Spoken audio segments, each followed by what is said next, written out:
Hallelujah. Hallelujah. Come on, somebody right where you are.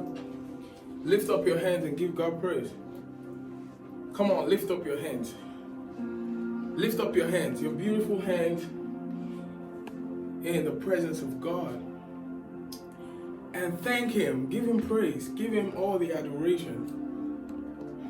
Come on, thank Him. Father, we bless you in this place. Lord, we exalt you in this place. Lord, we give you all the praise and the worship because you alone deserve it. Oh, Father, we just want to bless you. We just want to bless you. We just want to adore you in this place. Because you are God in yourself. You are God alone. Beside you, there is none other. Father, I bless you. I worship you. Lord, I praise you. I extol your name above every other name, above my circumstance, above the things that I have and the things I don't. Father, I extol your name. I give you praise. Thank you. Thank you for yet another time in your presence.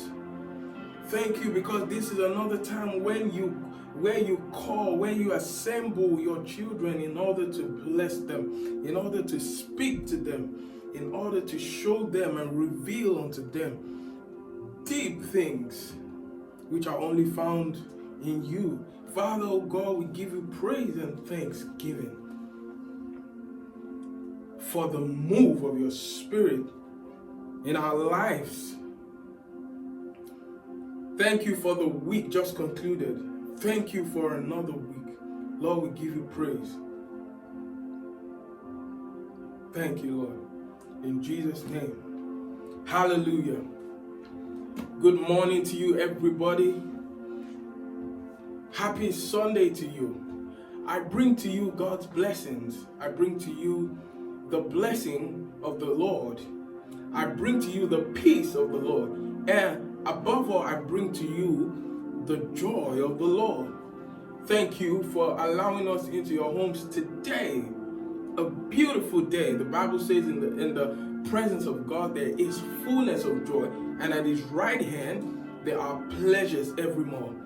I have every single conviction in my heart that today will be a day that the Lord will meet you at the very point of your need. Why? Because God does not call His children to seek Him in vain.